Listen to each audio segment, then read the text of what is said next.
Hello friends, मैं शंकर स्वागत करता हूं आपके अपने यूट्यूब चैनल शंकर एजुकेशन अड्डा में। दोस्तों, आज की वीडियो में हम लोग देखने वाले हैं एमए फर्स्ट सेमेस्टर ज्योग्राफी यानी भूगोल। जो आपका पेपर है वो फोर्थ पेपर है। कौन सा? चौथा पेपर है, जिसको आप बोलते हैं क्या? नगरीय भूगोल, हिंदी में अंग्रेजी में बोले तो अर्बन ज्योग्राफी। ठीक है। और अतलग प्रश्न इसमें हम कवर अप करेंगे और काफी महत्वपूर्ण अतलग प्रश्न है जो आपके एग्जाम के पॉइंट ऑफ व्यू से बहुत ही ज्यादा इंपॉर्टेंट होने वाले हैं। और यह वीडियो आपके लिए कारगर तभी साबित होगी जब आप इस वीडियो को पूरा देखेंगे। पूरा देखने के लिए अंत तक बने रहें और काफी महत्वपूर्ण प्रश्न आपको देखने को मिलेगा। लास्ट वाला प्रश्न तो काफी ज्यादा महत्वपूर्ण है। चलते हैं, आगे बढ़ते हैं। पहला देखते हैं ग्रामर केंद्र क्या होता है, इसके बारे में काफी महत्वपूर्ण प्रश्न ये भी है। तो देखिए, लिखा गया है, ऐसी मानवीय बस्तियां जो अपने विकास क्रम में ना तो नगर के समान है और ना ही ग्राम के समान होती हैं, उन्हें ग्रामर केंद्र कहा जाता है। मतलब ऐसी कोई भी मानवीय बस्तियां जो अपने विकास में ना तो भैया ग्राम के समान हो और ना ही नगर के समान हो। मतलब नगर के समान भी ना हो और ग्राम के समान में भी ना, उन दोनों के बीच में हो, उसी को क्या कहा जाता है भैया? ग्रामर केंद्र कहा जाता है। क्या कहते हैं? ग्रामर केंद्र। ठीक है। आगे देखिए, लिखा गया है, आप इतना भी लिख सकते हैं लेकिन आगे दे देंगे तो और ज्यादा बेटर हो जाएगा। लिखा गया है, जब कुछ विशिष्ट ग्रामीण अधिवासों में गैर कृषिगत कार्यों का प्रोत्साहन मिलने लगता है। मतलब जब कुछ ग्रामीण अधिवासों में क्या होता है, गैर कृषिगत मतलब कृषि संबंधित नहीं, कृषि से असंबंधित चीजें जो होता है उनमें प्रोत्साहन जब मिलने लगता है तो वे एक बाजार केंद्र के रूप में विकसित होने लगते हैं, जिसके परिणाम स्वरूप ऐसे अधिवास ऐसी संक्रमण स्थिति में आ जाते हैं जब इन्हें ना तो पूर्णतः ग्राम और ना ही पूर्णतः नगर कहा जा सकता है। ठीक है ना? तब उसको हम क्या बोलेंगे भैया? ग्रामर केंद्र कहेंगे। कुछ विद्वान इन्हें जो है बाजार ग्राम भी कहते हैं। आई होप इतना आपको क्लियर हो गया होगा। एक बार फिर से शॉर्ट में देख लेते हैं क्या कह रहा है कि भैया ऐसी ग्रामीण बस्तियां, ऐसी मानवीय बस्तियां जो अपने विकास क्रम में यानी जो विकास के क्षेत्र में ना तो भैया ग्राम के समान ही है और ना ही नगर के समान है, इन दोनों को बीच की अवस्था है, उसी को हम क्या बोलते हैं? ग्रामर केंद्र कहते हैं। ठीक है। जब किसी विशिष्ट क्षेत्र में क्या होता है, गैर कृषि कार्यों का प्रोत्साहन मिलने लगता है तो वो जो क्षेत्र है बाजार के केंद्र के रूप में विकसित होने लगते हैं। और एक ऐसा परिणाम, एक ऐसी स्थिति आ जाती है जब ऐसे अधिवास ना तो पूर्ण रूप से ग्राम कहे जा सकते हैं और ना ही पूर्ण रूप से नगर कहे जा सकते हैं। तब इन्हें क्या नाम दिया जाता है भैया? ग्रामर केंद्र कहा जाता है। ठीक है। कुछ विद्वान इन्हें बाजार ग्राम के नाम से भी जानते हैं या फिर बाजार ग्राम भी कहते हैं। आई होप इतना आपको क्लियर हो गया होगा। चलते हैं अपने अगले प्रश्न की तरफ। नगरीय पदानुक्रम क्या होता है, इसकी संकल्पना देनी है आपको। ठीक है ना? देखिए, लिखा गया है,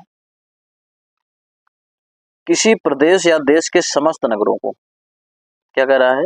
किसी प्रदेश या देश के समस्त नगरों को उनके आकार, कार्यों तथा केंद्रिता जैसे आधारों पर भिन्न भिन्न क्रमिक वर्गों, श्रेणियों तथा समूहों में व्यवस्थापन को नगरीय पदानुक्रम कहा जाता है। क्या कह रहा है? कोई भी देश या फिर कोई भी प्रदेश हो जिसके समस्त नगरों को उनको उनके कार्यों के आधार पर, ठीक है ना, उनके आकार के आधार पर, उनके केंद्रिता के आधार पर अलग अलग वर्गों में, श्रेणियों में जब उनको व्यवस्थित किया जाता है, उनका जब व्यवस्थापन किया जाता है, उसी क्रिया को क्या बोलते हैं भैया? नगरीय पदानुक्रम कहा जाता है। ठीक है। आगे क्या कह रहा है? नगरों का यह व्यवस्थापन जो होता है या तो भैया अवरोही क्रम में हो सकता है या फिर आपका आरोही क्रम में हो सकता है। ठीक है ना? यानी नगरों का जो व्यवस्थापन होता है वो तो या भैया आप आरोही या फिर अवरोही किसी भी क्रम में किया जा सकता है। आगे, नगरीय पदानुक्रम का जो निर्धारण होता है वो जनसंख्या आधार पर होता है। ठीक है ना? केंद्रीय कार्यों के आधार पर हो सकता है या फिर सेवा क्षेत्रों के आधार पे किया जा सकता है। ठीक है। आई होप आपको क्लियर हो गया होगा।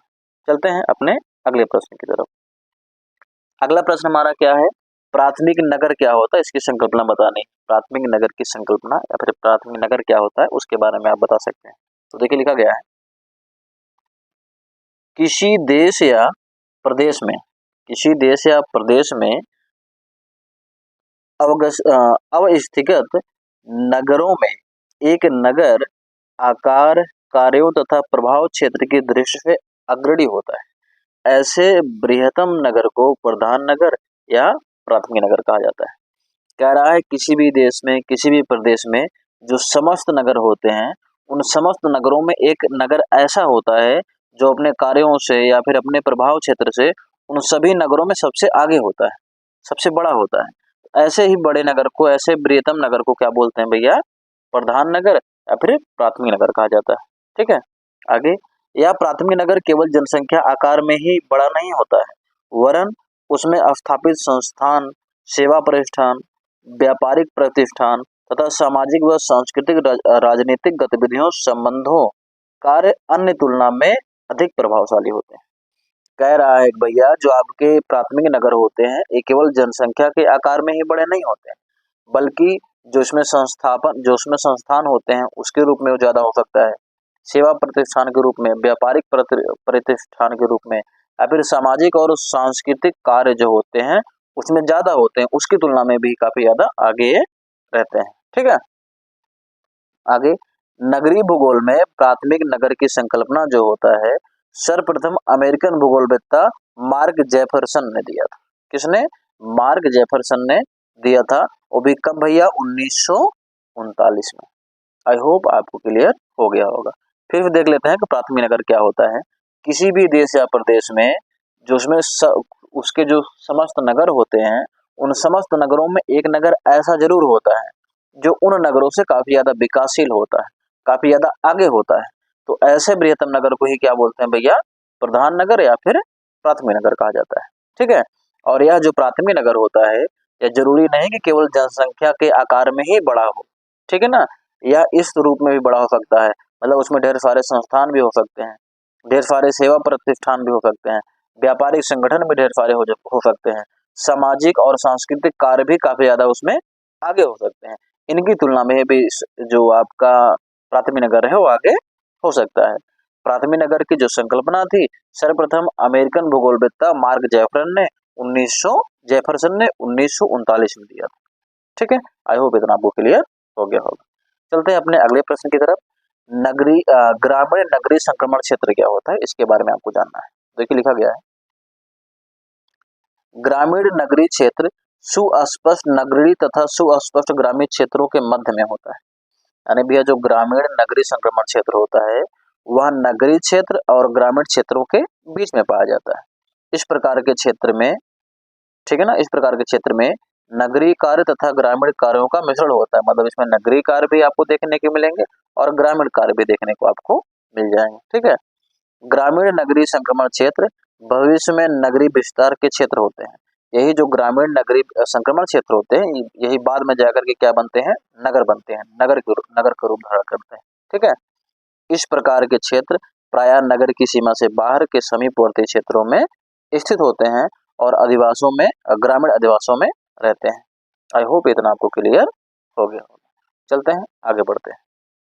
अगला प्रश्न जो कि आज का हमारा लास्ट प्रश्न है। ठीक है ना, इसमें क्या दिया गया है ध्यान देखिएगा, काफी महत्वपूर्ण प्रश्न है। नगरीय बस्ती, ठीक है, देखिए लिखा गया है, नगरीय बस्ती या नगर, चाहे नगरीय बस्ती बोलिए चाहे आप नगर बोलिए, ठीक है ना, इन्हें भैया जो ऐसे सघन तथा अस्थायी बसे मानवीय अधिवास होते हैं जिनमें कृषि गैर कृषिगत क्रियाकलापों जैसे उद्योग, व्यापार, परिवहन, प्रशासनिक तथा सामुदायिक सेवाओं संबंधी कार्यों की प्रधानता मिलती है। मतलब भैया जो नगरी या फिर नगरीय बस्ती या फिर नगर ऐसे सघन क्षेत्र होते हैं, ऐसे सघन और अस्थायी क्षेत्र होते हैं जहाँ पर जो मानवीय अधिवास होते हैं, जो बसे होते हैं लोग, उनमें क्या होता है गैर कृषिगत यानी कृषि को छोड़ करके, ठीक है ना, कृषि के अलावा जो होता है क्या क्या चीजें, उद्योग, व्यापार, परिवहन, प्रशासनिक तथा सामुदायिक सेवाओं संबंधी जो कार्यों की प्रधानता होती है वो यहाँ अधिक होती है। इन सब में काफी ज्यादा अग्रणी होते हैं। आई होप इतना आपको क्लियर हो गया होगा।